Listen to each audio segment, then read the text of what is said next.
पिछले लेसन में हमने देखा कि कैसे हम अपनी कस्टम सीएसएस लिख सकते हैं अपने वेब पेज के लिए, चाहे वो वेब पेज हमारा वर्डप्रेस में हो या एक स्टैंड अलोन एचटीएमएल का पेज हो। सीएसएस रूल्स लिखने के लिए हमें सिलेक्टर चाहिए होता है और उसके साथ साथ उसकी डिक्लेरेशन। सिलेक्टर हमारे पास मुख्तलिफ किस्म के हो सकते हैं। जो कि हमने पहले देखा वो एक सिंपल टैग नेम का सिलेक्टर था कि सिंपली हम टैग नेम लिख लेते हैं और उसके साथ उसकी सीएसएस लिख लेते हैं, तो वो सीएसएस जो है वो उन सारे टैग्स पे अप्लाई हो जाती है। फॉर एग्जांपल जैसे हमने पैराग्राफ के लिए लिखी, हमने पी का सिलेक्टर यूज़ किया और उसके बाद उसकी सीएसएस लिखी, या जैसे हमने हेडिंग के लिए सीएसएस लिखी थी तो हमने H1 का सिलेक्टर यूज़ किया और उसके साथ साथ उसकी सीएसएस लिखी। सिलेक्टर सीएसएस में ब्राउज़र को बताता है कि ये जो हम सीएसएस लिख रहे हैं ये कौन से एलिमेंट पे अप्लाई होगी। तो सिलेक्टर हमारे पास डिफरेंट किस्म के होते हैं। सिंपल टैग नेम वाला सिलेक्टर जो कि अभी हमने देखा पिछले लेसन में। उसके बाद क्लास का सिलेक्टर होता है कि किसी भी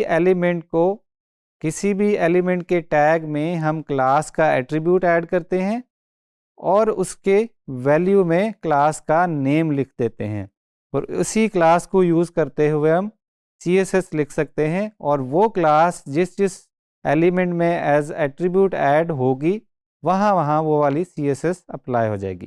क्लास के बाद हमारे पास आईडी का जो है वो सिलेक्टर भी होता है कि हम क्लास की बजाय हम उसकी आईडी बना लें।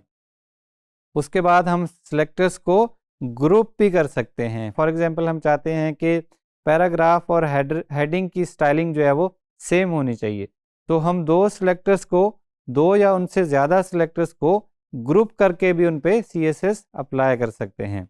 इसी तरह हम पेरेंट चाइल्ड रिलेशन भी बना सकते हैं कि हम ऐसे सिलेक्टर लिखें। फॉर एग्जांपल हम कहेंगे कि ऐसा सिलेक्टर जिसके पेरेंट में कोई और सिलेक्टर मौजूद हो, वहाँ पे ये वाली सीएसएस अप्लाई होनी चाहिए। सो अगर ये सिलेक्टर बहुत ज़्यादा कंफ्यूजिंग होने जा रहा है तो हम अब यही चीज़ें इन एक्शन देखेंगे कि कैसे इन सिलेक्टर्स को हमने यूज़ करना है। सीएसएस सिलेक्टर्स को सीखने के लिए मेरे पास दो चीज़ें मौजूद हैं। जैसा कि हमने जाना था कि एचटीएमएल का कोई भी पेज बनाने के लिए हमें दो चीज़ों की ज़रूरत है, एक है पेज एडिटर और दूसरा हमारे पास वेब ब्राउज़र। इन दोनों को मैंने हाफ करके एक ही स्क्रीन पे खोल लिया है ताकि हम जल्दी जल्दी एक से दूसरे में स्विच कर सकें। अब यहाँ पे एक बेसिक सा वेब पेज है जो कि हमने पहले भी पिछले लेसन्स में बनाया था, जिसमें उसके HTML के बेसिक टैग्स हैं और साथ साथ बॉडी में कुछ मज़ीद कंटेंट हमने ऐड किया है। स्टाइल फ़िलहाल अभी इसमें कोई भी ऐड नहीं किया गया, जो HTML के डिफ़ॉल्ट स्टाइल्स हैं वही यहाँ पे डिस्प्ले हो रहे हैं। तो फॉर एग्ज़ाम्पल यहाँ पे एक डिव का टैग है। डिव का टैग हमने जब भी HTML में कोई भी कंटेनर बनाना होता है, या आसान उर्दू में समझ लें अगर हमने कोई भी बॉक्स बनाना है तो उसके लिए हम जो है वो डिव का इस्तेमाल करेंगे और उस कंटेनर में हम मज़ीद एलिमेंट्स रख लेंगे। तो अगर हमने इस डिव को स्टाइल करना है तो उसके मल्टीपल तरीके हैं। जब भी हम HTML में स्टाइल लिख रहे होंगे तो उसको हम हेड के टैग के अंदर मोस्टली हम क्या करेंगे, स्टाइल का टैग लिखेंगे। मेरे पास जो एडिटर है वो एक IDE एडिटर है जो एटम से डिफरेंट है। PHP स्टॉर्म इसका नाम है, इसलिए इसमें बहुत सारी आर्टिफिशियल इंटेलिजेंस की चीज़ें हैं जिसको यूज़ करते हुए ये मोस्टली सजेशन देता है। फॉर एग्जांपल अगर मैं CSS लिखने जाऊँ, आधा टैग या कोई भी मैं प्रॉपर्टी टाइप करूँगा तो मुझे सजेशंस मिल जाएंगी। सिमिलरली टैग्स को भी ये खुद ही जब मैं ओपन करता हूँ तो क्लोज़ कर देता है ताकि गलती ना हो। तो मैं यहाँ पे ये वाला एडिटर यूज़ कर रहा हूँ, आप कोई भी अपनी मर्ज़ी का एडिटर यूज़ कर सकते हैं। तो CSS अगर हमने किसी भी पेज पे लिखनी हो तो उसको हम स्टाइल के टैग के अंदर लिखेंगे। स्टाइल का टैग हमने यहाँ पे ओपन किया, यहाँ पे क्लोज़ कर लिया। अब जैसा कि आप जानते हैं कि CSS का रूल लिखने के लिए सबसे पहले हम टैग लिखेंगे। तो यहाँ पे हम कहते हैं कि हमने इसको एक बॉक्स में बंद करना है या एक बॉर्डर बनाना है इसके अराउंड। तो हम क्या कर लेंगे, स्टाइल लिखेंगे। सिलेक्टर कौन सा है हमारा जी, डिव। टैग का नेम हमने लिख दिया यहाँ पे, उसके बाद हम ब्रैकेट्स ओपन की और क्लोज की। अब हम डिक्लेरेशंस लिखेंगे। हम फॉर एग्जांपल मैं कहता हूँ जी इसको हमने देना है बॉर्डर, बॉर्डर कितना होगा 1 पिक्सल सॉलिड, और यहाँ पे कलर्स, ये एडिटर मुझे कुछ सजेशंस दे रहा है, इन्हीं में से मैं कोई चूज़ कर लूँगा। तो अब जब इसको मैं पेज को सेव करके इस ब्राउज़र में दोबारा से रिफ़्रेश करूँगा तो यहाँ पे ये जो मैंने बॉर्डर ऐड किया था वो मुझे अब यहाँ पे अपने पेज पे नज़र आने लग गया है। तो अब अगर फॉर एग्ज़ाम्पल मैंने जैसा कि हमने सीखा था कि अगर हमने किसी भी कंटेनर को या टेक्स्ट को उसके अंदर से स्पेसिंग देनी है तो उसके लिए हम किसका यूज़ करेंगे, उसके लिए हम पैडिंग का इस्तेमाल करेंगे। फॉर एग्ज़ाम्पल पैडिंग 10 पिक्सल, ताकि जो हमारा टेक्स्ट है वो कॉर्नर्स के साथ मिला ना हुआ हो और यहाँ हर साइड से थोड़ी थोड़ी स्पेसिंग उसको मिल जाएगी। अगर इसी को हम दोबारा से कॉपी कर लेंगे तो हम मार्जिन का भी जो है वो यहाँ पे डेमो देख सकते हैं कि हमें मार्जिन कहाँ पे यूज़ करना चाहिए। अब ये दोनों बॉक्सेस जो है वो आपस में मिक्सअप नज़र आ रहे हैं, एक पहला बॉक्स ख़त्म हुआ, आगे से दूसरा स्टार्ट हो रहा है, क्योंकि एक ही को दोबारा से कॉपी किया हुआ है। तो ये वाला डिव कंटेनर है, इस पर भी यही स्टाइलिंग अप्लाई हो रही है और उसके नीचे जो है उस पर भी वही स्टाइलिंग अप्लाई हो रही है। तो हम कहेंगे जी मार्जिन बॉटम 10 पिक्सल, पेज को सेव किया, दोबारा से रिफ़्रेश कर लिया, तो अब ये वाला बॉक्स जो पहला है उसके नीचे 10 पिक्सल का अब हमारे पास मार्जिन ऐड हो गया है। तो इसी तरह अगर हम इसको मज़ीद रेप्लिकेट कर लेंगे तो अब हर बॉक्स के बाद हमें मार्जिन जो है वो देखने को मिलेगा। अब सेव किया, दोबारा से रिफ़्रेश किया, तो CSS वही लिखी हुई है एक ही CSS के रूल में, लेकिन अगर हमारा स्ट्रक्चर सेम है या सिलेक्टर जो है वो वही है तो जितनी भी दफ़ा हम उसको रेप्लिकेट करेंगे ये वाला स्टाइल वहाँ पे ऐड हो जाएगा। अब ये तो था एक तरीका सेलेक्टर्स को ऐड करने का या CSS को ऐड करने का। ये हमने कौन सा सिलेक्टर यूज़ किया, जस्ट हमने टैग नेम यूज़ किया। अगर फॉर सम रीज़न हम टैग का नेम यूज़ नहीं करना चाहते तो अब हम आएंगे अपने क्लास के सिलेक्टर की तरफ। तो क्लास का सिलेक्टर कैसे बनेगा, हम अपने किसी भी एलिमेंट को, किसी भी HTML के एलिमेंट को मज़ीद उसमें एट्रीब्यूट ऐड करेंगे। यहाँ पे एट्रीब्यूट हमने कौन सा ऐड किया, क्लास, और इसकी वैल्यू में हम कोई भी क्लास नेम लिख सकते हैं। फॉर एग्जांपल हम कहते हैं जी फर्स्ट बॉक्स। अब हमने क्लास ऐड कर दी फर्स्ट बॉक्स की। अब इस क्लास को यूज़ करते हुए हम जो पहले वाला बॉक्स है उसको डिफरेंटली स्टाइल कर सकते हैं। तो जब हम CSS की तरफ जाएंगे तो हम क्लास को कैसे रिप्रेजेंट करेंगे, हम पहले डॉट लिखेंगे, उसके बाद वही क्लास का नेम लिख ले देंगे और बाकी उसकी डिक्लेरेशन जैसे हमने पहले लिखी थी वैसे ही लिखेंगे। तो फॉर एग्जांपल हम इसी को कॉपी कर लेते हैं, यहाँ पे हम थोड़ा सा कलर डिफरेंट कर लेंगे ताकि हमें पता चले कि यहाँ पे कलर जो है वो हमारा डिफरेंट है। यहाँ पे हमने बॉर्डर का कलर रेड कर दिया और पैडिंग को भी हमने 20 पिक्सल कर दिया और साथ साथ हमने जो मार्जिन था वो भी इंक्रीज़ कर दिया है। ठीक है, तो अब हम जब इस पेज को रिफ़्रेश करेंगे तो हमें सूरत हाल कुछ इस तरह की नज़र आ रही है। अब इसका मकसद है कि ये पहले वाले बॉक्स पे ये वाली क्लास की मदद से ये वाला CSS का रूल अप्लाई हो रहा है। यहाँ पे हमने HTML के एलिमेंट में क्लास का एट्रीब्यूट ऐड किया। अब हमें पता है कि ये जो div है या HTML का एलिमेंट है इसकी क्लास जो है वो फर्स्ट बॉक्स है।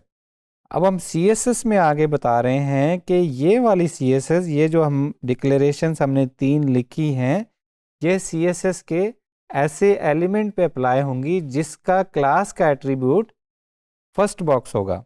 फॉर एग्जांपल अगर हम यही क्लास मल्टीपल दूसरे बॉक्सेस पे या दूसरे डिव के टैग्स पे या एलिमेंट्स पे अप्लाई कर देंगे, पेज को सेव करने के बाद, कोड को सेव करने के बाद जब हम दोबारा से पेज रिफ़्रेश करेंगे तो अब हम देख सकते हैं कि यहाँ पे भी वही स्टाइलिंग अप्लाई हो चुकी है। और CSS में कैस्केडिंग उसको इसीलिए बोलते हैं कि जो CSS बाद में लिखी हो वो आपको देखने को मिलेगी। फॉर एग्जांपल इसमें हम दो क्लासेस ऐड कर लेते हैं। यहाँ पे जाते हैं हम, फॉर एग्जांपल एक क्लास हमने फर्स्ट बॉक्स की ऐड की, दूसरी हम सिंपल बॉक्स की ऐड कर लेते हैं।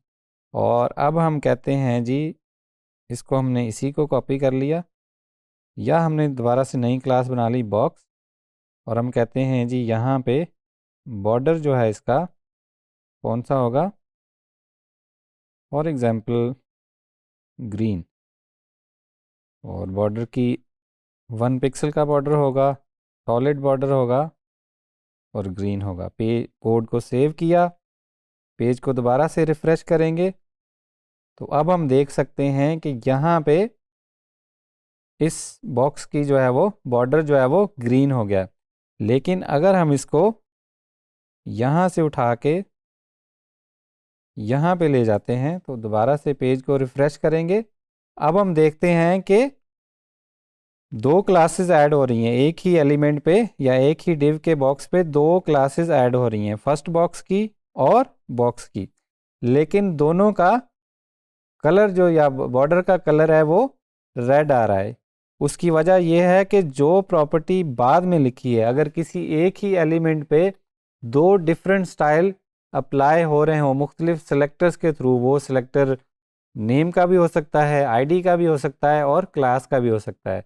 तो जब एक ही एलिमेंट पे कहीं दो जगह से स्टाइल आ रहे हों, फॉर एग्जांपल यहाँ पे फर्स्ट बॉक्स की क्लास कह रही है कि इसके बॉर्डर का कलर जो है वो रेड होना चाहिए, लेकिन जो सिंपल बॉक्स की क्लास है वो कह रही है कि इसके बॉर्डर का कलर ग्रीन होना चाहिए। तो अब आपका ब्राउज़र कैसे डिसाइड करेगा कि इसको ग्रीन का कलर देना है या रेड कलर देना है? तो सिंपली जो बाद में आ रहा होगा वो वाला कलर अप्लाई हो जाएगा। अब अगर हम दोबारा से इसको उठा के नीचे ले आएँ तो ये बाद में आया है, तो अब दोबारा से रिफ़्रेश करेंगे तो अब हम देख सकते हैं कि इस पे ग्रीन अप्लाई हो गया। ग्रीन कलर जो डिफ़ाइन किया है वो रेड के बाद आया है। इसी तरह हम किसी भी HTML के एलिमेंट को एक क्लास या एक से ज़्यादा क्लासेस भी असाइन कर सकते हैं।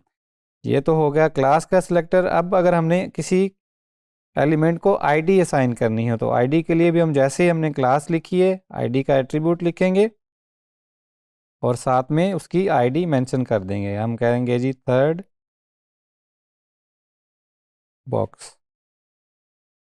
बॉक्स की आईडी असाइन कर दी।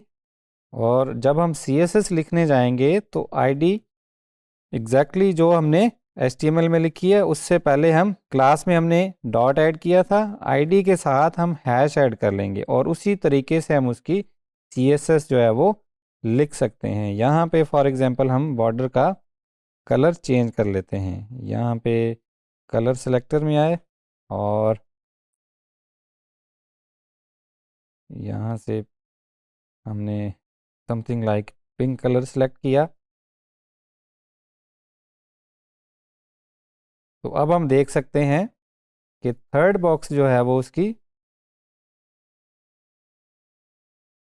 इसको हम थोड़ा सा डिफरेंट कर लेंगे ताकि वो एक दूसरे के साथ मिक्सअप ना हो।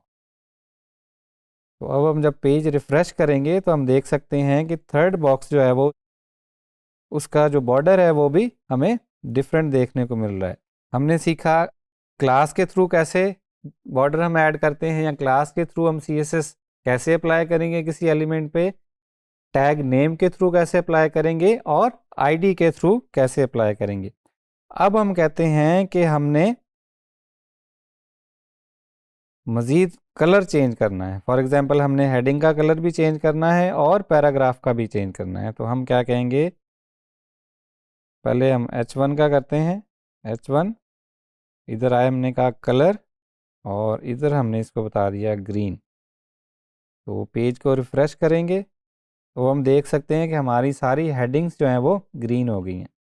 अब हम कहते हैं कि यही कलर हमने पैराग्राफ पे भी अप्लाई करना है। तो हम क्या करेंगे, यहाँ पे कॉमा ऐड करेंगे और पैराग्राफ का सिलेक्टर भी यहाँ पे ऐड कर देंगे। तो अब जब हम पेज रिफ़्रेश करेंगे तो हम देख सकते हैं कि यहाँ पे हमारे जो पैराग्राफ है उसका कलर भी चेंज हो चुका है। इसको लिखने का डिफरेंट तरीका ये भी हो सकता है कि फॉर एग्ज़ाम्पल हमने इसी को कॉपी कर लिया, यहाँ से हमने पैराग्राफ हटा दिया और यहाँ से हमने हेडिंग हटा दी। तो अब हम इसको रिफ़्रेश करेंगे तो इसमें कोई चेंज नहीं आएगी। अब यही कलर हेडिंग पे भी अप्लाई हो रहा है और यही पैराग्राफ पे भी अप्लाई हो रहा है, लेकिन दोनों के लिए हमने अलग अलग रूल क्रिएट किया है। तो टाइम की बचत के लिए और ज़्यादा हमारे कोड का साइज़ बड़ा ना हो जाए उसकी बचत के लिए हम इनको कंबाइन भी कर सकते हैं। कंबाइन करने के लिए सिंपली हम क्या करेंगे, कॉमा दे के एक मज़ीद सिलेक्टर जो है वो ऐड कर लेंगे। तो फॉर एग्ज़ाम्पल हमने इसको H1 का सिलेक्टर और कामा P का सिलेक्टर, तो ये दोनों टैग नेम्स हैं, ये H1 भी टैग का नेम है, P भी टैग का नेम है। तो दोबारा से रिफ़्रेश करेंगे तो कलर हमारा सेम ही रहेगा, क्योंकि हमने सेम CSS जो है वो मल्टीपल सेलेक्टर्स के लिए जो है वो यूज़ कर ली है। इसी तरह फॉर एग्ज़ाम्पल हम कहते हैं कि हमें सिर्फ उस किसी पर्टिकुलर बॉक्स की हेडिंग या पैराग्राफ का कलर चेंज करना है। फॉर एग्ज़ाम्पल हम कहते हैं सिर्फ उस पैराग्राफ और हेडिंग का कलर चेंज हो जो कि थर्ड बॉक्स की आईडी के अंदर है, या ऐसा एलिमेंट जिसके आईडी एट्रीब्यूट थर्ड बॉक्स है, उसका जो हेडिंग है और पैराग्राफ है सिर्फ उसका कलर डिफरेंट होना चाहिए, बाकी सबका जो हमने पहले से ग्रीन डिफाइन कर लिया है वो ही होना चाहिए। तो उसके लिए हम क्या करेंगे, हम इसी को कॉपी कर लेंगे। फॉर एग्ज़ाम्पल हम कहते हैं जी थर्ड बॉक्स की आईडी, तो आईडी कैसे लिखेंगे, आईडी के लिए हम हैश लगाएंगे, उसके बाद आईडी का नेम लिखेंगे, फिर हम कह देंगे कि H1। अब हम कॉमा नहीं लिख रहे, हम स्पेस दे रहे हैं और साथ में हमने सिलेक्टर जो है वो लिख लिया है। पहला सिलेक्टर जो है हमारा आईडी है, दूसरा सिलेक्टर हमारा टैग नेम है। तो अब हम कलर यहाँ से डिफरेंट ले लेंगे, यहाँ पे फॉर एग्ज़ाम्पल हमने ब्लू सेलेक्ट कर लिया। तो अब हम जब रिफ़्रेश करेंगे इस पेज को तो अब हमें यहाँ पे ब्लू नज़र आ रहा है। इसका इस सिलेक्टर का मतलब है, ये जो हमने कॉम्बिनेशन बनाया है ये कह रहा है कि H1 का सिलेक्टर, ऐसा H1 का सिलेक्टर जिसके पेरेंट में थर्ड बॉक्स की आईडी हो, थर्ड डैश बॉक्स की आईडी हो, उस पे ये वाला ब्लू वाला कलर अप्लाई होगा। अगर हम कॉमा देते हैं तो ये ग्रुप हो जाएगा कि इस पे भी अप्लाई हो और इस पे भी अप्लाई हो। लेकिन जब हम कॉमा नहीं देते, स्पेस दे के हम उसको सिलेक्टर्स को ऐड करते हैं, तो यहाँ पे पेरेंट चाइल्ड रिलेशनशिप बन जाता है। अब यहाँ पे ये कह रहा है कि ऐसा H1 का सिलेक्टर जिसके पेरेंट में ये वाला सिलेक्टर हो, ये आईडी भी हो सकती है, ये क्लास भी हो सकती है। फॉर एग्जांपल अगर इसके पेरेंट में हम कह देते हैं कि बॉक्स की क्लास हमने ऐड करनी है, तो यही रूल रहेगा, सिर्फ उसका हम पेरेंट चेंज करेंगे। पेज को रिफ़्रेश करेंगे, अब हम देखेंगे कि ब्लू कलर जो है वो कहीं और मूव कर जाएगा, वो अब पहले वाले बॉक्स पे आ गया क्योंकि बॉक्स की क्लास यहीं लगी हुई है। सो ये वाला H1 जिसके पेरेंट में क्या हो, बॉक्स की क्लास हो, तो ये H1 है और इसके पेरेंट एलिमेंट जो है उसका क्लास का एट्रीब्यूट जो है उसमें बॉक्स की क्लास भी आ रही है। मज़ीद एग्जांपल देखते हैं। हम कहते हैं जी इसमें हम एक मज़ीद डिव ऐड कर लेते हैं, डिव, और यहाँ पे हम कहते हैं जी क्लास इनसाइड बॉक्स। ठीक है जी, और अब हम इस वाले हेडिंग को कॉपी कर लेते हैं और यहाँ पे हम इसको दोबारा से प्लेस कर लेते हैं। अब हमारे पास एक कंटेनर है, यहाँ बॉक्स है, उसके अंदर मज़ीद एक कंटेनर है, उसके अंदर फिर हेडिंग है। ठीक है, और ये जो पहले हमने लिखा हुआ था वो दैट स्टेज दी सेम। इसको सेव कर लिया कोड को, यहाँ पे इसको रिफ़्रेश करेंगे तो अब ये जो, चूँकि हमने लिखा था कि ऐसी हेडिंग जिसके पेरेंट में बॉक्स हो, बॉक्स की क्लास आ रही हो, वो उसका कलर ब्लू होना चाहिए। लेकिन अब हम कहते हैं क्योंकि अब इस हेडिंग के पेरेंट में भी बॉक्स की क्लास है, इसके पेरेंट में भी बॉक्स की क्लास है, लेकिन हम चाहते हैं कि पहले वाला जो है या जो इनसाइड बॉक्स के मज़ीद कंटेनर के अंदर है उसका कलर डिफरेंट होना चाहिए। तो हम क्या करेंगे, तो हम इसको कॉपी कर लेंगे।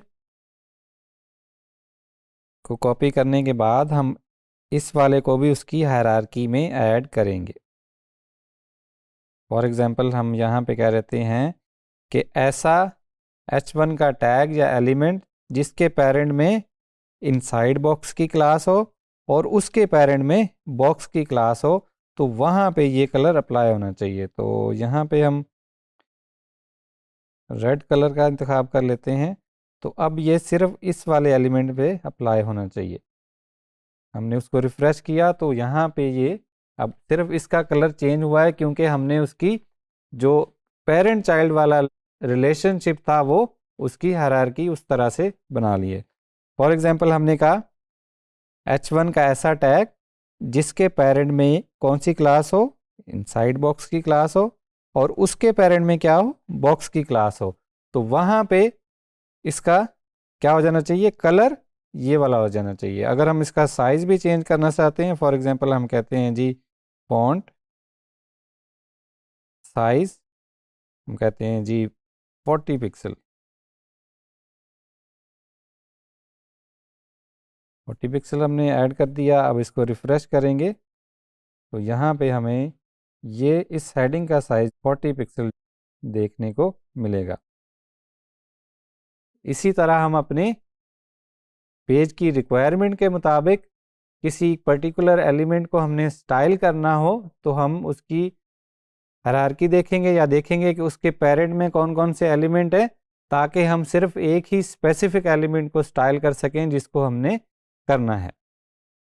तो इस तरह हम सिलेक्टर्स को ग्रुप भी कर सकते हैं और उनके पेरेंट चाइल्ड रिलेशनशिप की बेस पे भी उनको स्टाइल कर सकते हैं, या हम जस्ट आईडी की बेस पे उसको स्टाइल कर सकते हैं, या जस्ट क्लास की बेस पे स्टाइल कर सकते हैं, या फिर प्लेन टैग के नेम की बेस पे उनको स्टाइल कर सकते हैं।